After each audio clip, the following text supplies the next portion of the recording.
सोचिए, एक ऐसी क्रांति के बारे में जो तोप या तलवार से नहीं बल्कि एक तोहफे से शुरू हुई हो। एक ऐसी लड़ाई जो हथियारों से नहीं बल्कि दिल जीत कर लड़ी गई। आज हम बात कर रहे हैं भूदान आंदोलन की, भारत के इतिहास की एक अनोखी कहानी जिसकी शुरुआत हुई थी एक छोटे से गांव में एक बहुत ही सीधे साधे सवाल से। चलिए आपको ले चलते हैं साल 1951 में। जगह थी तेलंगाना का पोचमपल्ली गांव। यहाँ कुछ भूमिहीन किसान एक संत के सामने खड़े थे। उनकी आवाज में ना सदियों की पीड़ा थी, और उनका सवाल सिर्फ उनका नहीं था बल्कि उस वक्त के लाखों लोगों का था। तो कहानी का पहला हिस्सा यहीं से शुरू होता है, पोचमपल्ली में लगी एक छोटी सी चिंगारी जिसने देखते ही देखते पूरे देश में उम्मीद की एक आग जला दी। इसे समझने के लिए ना हमें उस दौर में जाना होगा। भारत को आज़ादी मिले कुछ ही साल हुए थे, लेकिन जमीन का बंटवारा एक बहुत बड़ा मसला था। एक तरफ थे बड़े बड़े जमींदार जिनके पास हजारों एकड़ जमीन थी, और दूसरी तरफ थे वो किसान जिनके पास सिर छुपाने को भी अपनी जमीन नहीं थी। माहौल आप समझिए एकदम बारूद के ढेर जैसा था। एक छोटी सी चिंगारी भी हिंसा की बड़ी आग लगा सकती थी। और इसी तनाव भरे माहौल के बीच एक शख्सियत थी जो शांति का पैगाम लेकर निकली। गांधी जी के शिष्य विनोबा भावे।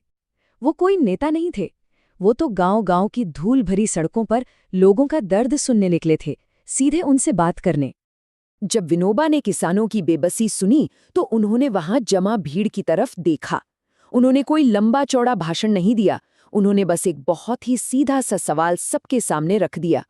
उन्होंने पूछा, अगर इन भाइयों के लिए जमीन का इंतजाम हो जाए तो क्या हमारे गांव में अमन लौट आएगा? सवाल बहुत आसान था, लेकिन इसका जवाब किसी के पास नहीं था। पूरी भीड़ में एक गहरा, भारी सन्नाटा पसर गया।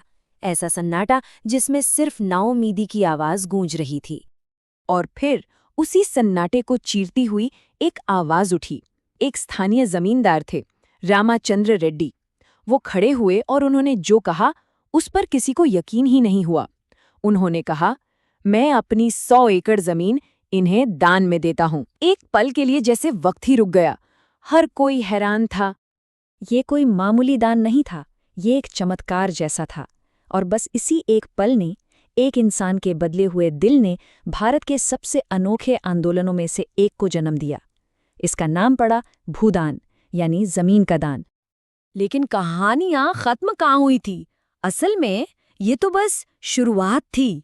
अब देखते हैं कि पोचमपल्ली में हुई ये एक घटना कैसे पूरे देश में फैलने वाली एक विशाल पदयात्रा में बदल गई।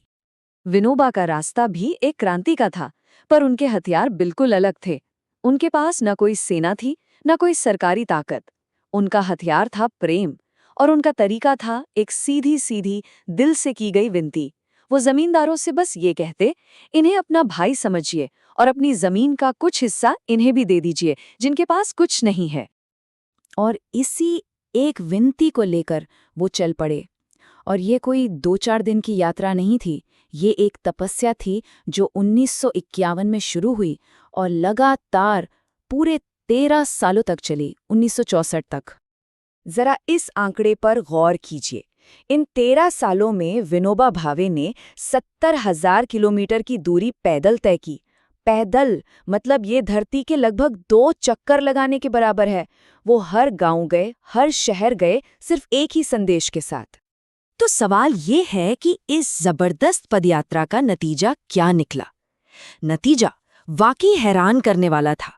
ऐसा लगा जैसे पूरे देश में दान की एक नदी बह निकली हो, उदारता की बाढ़ आ गई। इस शांत सी अपील का असर चौंकाने वाला था।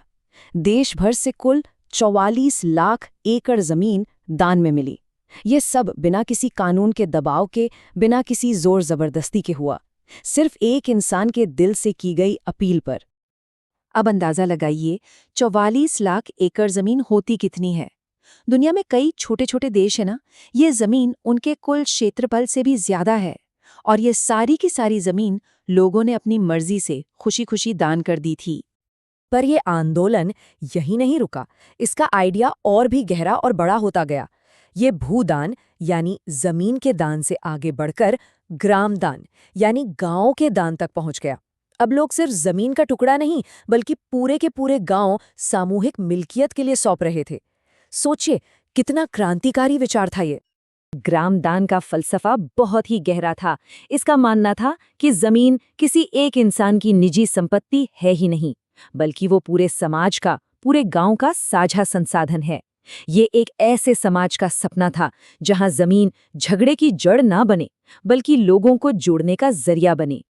तो आखिर में सवाल ये उठता है कि इस महान आंदोलन की विरासत क्या है? क्या ये पूरी तरह सफल रहा? और आज के दौर में हम इससे क्या सीख सकते हैं? देखिए, भूदान की विरासत को समझना थोड़ा कॉम्प्लेक्स है। ये सच है कि दान में मिली सारी जमीन गरीबों तक नहीं पहुंच पाई, इसमें कई प्रैक्टिकल दिक्कतें आईं।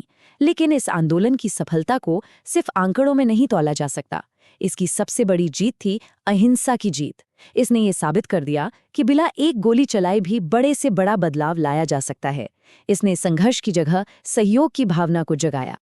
जैसा कि विनोबा भावे खुद कहते थे, असली क्रांति बाहर नहीं, भीतर होती है। उनका मानना था कि कानून समाज को बदल तो सकते हैं, पर दिलों को नहीं। और उनका एक सीधा सा सवाल था जो आज भी उतना ही जरूरी है।